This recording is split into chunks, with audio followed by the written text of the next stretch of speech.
Hey guys, welcome back to another video, and in today's video we're going to be looking at the price of Bitcoin because a couple of hours back the US PCE data just got released, and that caused a big hit on Bitcoin because the DXY, the dollar strength index, is currently going to the upside. So I'm going to be talking about what the PCE is and what we could potentially see on Bitcoin in the upcoming days and hours. But guys, remember, nothing in this video is financial advice.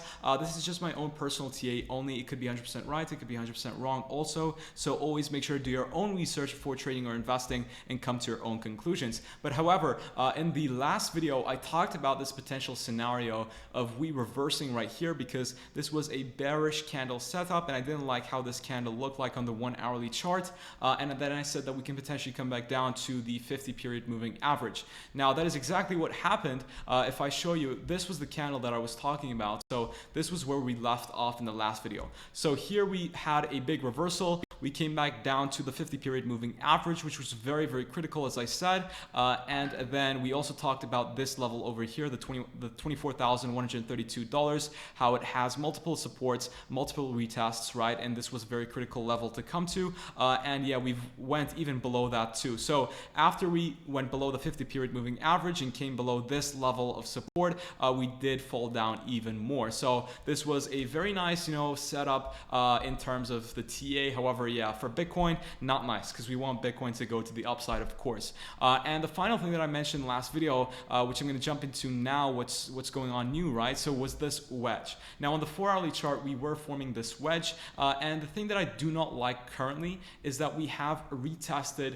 to the support of this wedge quite a bit. Now I really don't like when this happens because the way that support and resistance work is the more times you test a resistance or a support level, the more fragile it becomes, right? So the more likely it's going to break. So I don't like this, right? So when we're retesting multiple times, it's actually not a good thing, and it indicates that the support has become weaker now, and we can potentially cross towards the downside, which is not nice. Now I talked about the targets in the last video for this wedge, but I'm going to do it again. So while I'm doing this, by the way, if you guys noticed, I just got a new mic, and I'm very, very happy with it because the last one, it captured a lot of echo, and this one is not. So I'm very, very happy with that, which is awesome. Now the target we're getting for this is the $22,490 range. However, I'm gonna say no, and I'm gonna say I think the most critical one after, if we break down from this wedge, is, well, we're actually at the mid-range of this parallel channel that we're forming on the daily. So let me get to that first,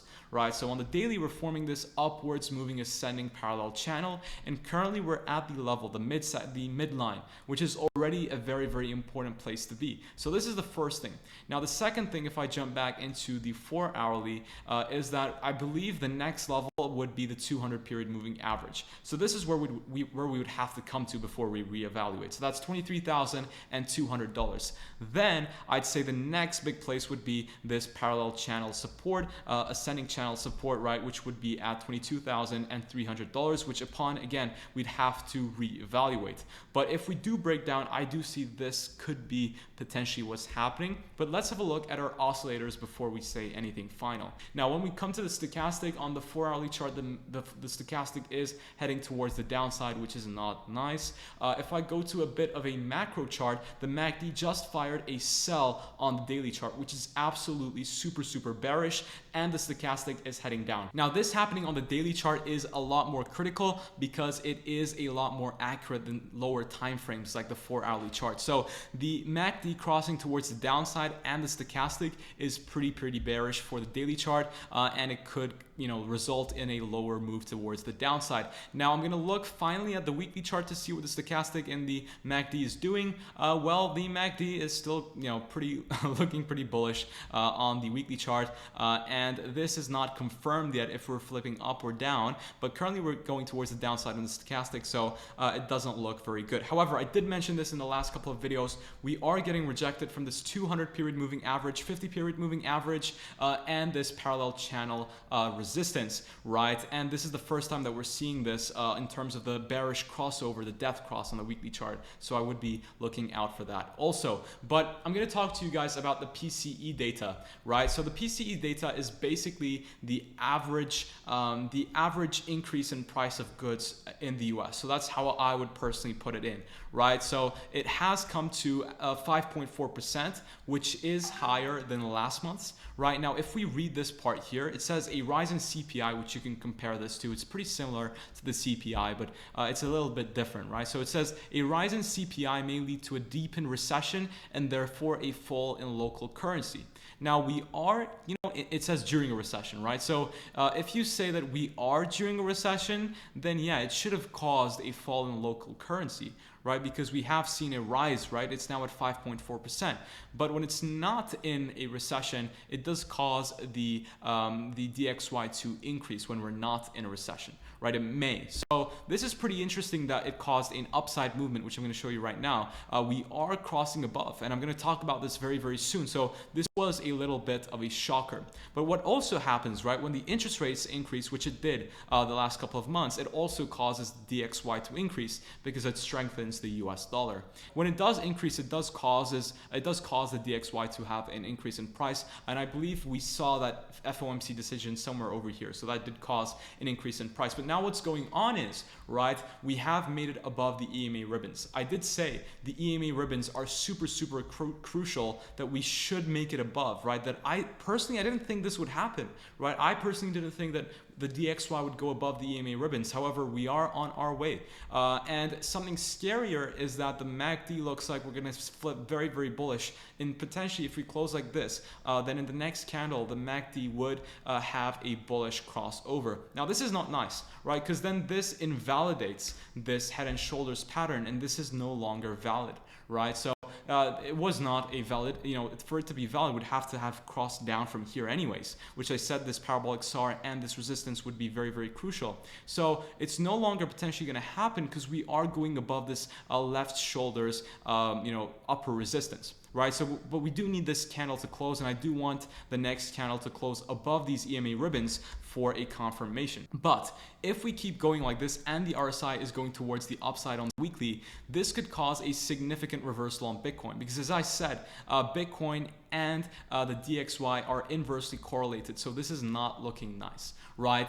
And also the final thing I'm seeing is that we could form this double top pattern, which I was talking about in the last couple of videos. Also, if we come back to this double top support at $21,600. So things are not looking great. And also on the S&P 500, right, we're literally testing this crucial trend line that I have been talking about in the last couple of videos. Also, we have been forming this trend line since the 3rd of Jan last year, which was the peak of the S&P, and we have been downtrending in a bear market ever since. Recently, we made a new higher high, but let's see if we're gonna make a new higher low, right? Which would be above this low. If we make a higher low, this could mean that we're now in a bullish market, right? A bullish trend, and now we've beaten the bear market. But right now, it's super crucial. So the S&P really has to hold this parabolic SAR, this lucid SAR, because if we do, then that would form a higher low, and if that happens, then yes, we could be in a bull trend, right? But so this level is super crucial for the S&P to hold. However, right now we are in some sort of a free fall. But before I end, guys, make sure to check the Telegram channel in the link in the description below. It's the first link here. It's a completely for free Telegram channel, right? And I am posting analysis here frequently, and it's completely for free, and you guys love it. So I'm trying to put as much content as I can over here, so make sure to check it out. You can sign up over there too. And guys, the charting platform I use is TradingView, and with this link you can get up to $30 put towards your new plan if you use this link. But guys, that is it for me today. I hope you enjoyed. My next video that I'm going to be dropping, I think tomorrow, I'm going to drop it tomorrow, is CoinBureau's top 3 altcoins for 2023 that you can accumulate, during this bear market to see what's going to happen in the next bull market. So that will be an awesome video. But guys, that's it for me today. Thank you so much for watching. If you did enjoy, make sure to leave a like and subscribe. And guys, I'll see you in the next video, hopefully tomorrow. So take care and bye-bye.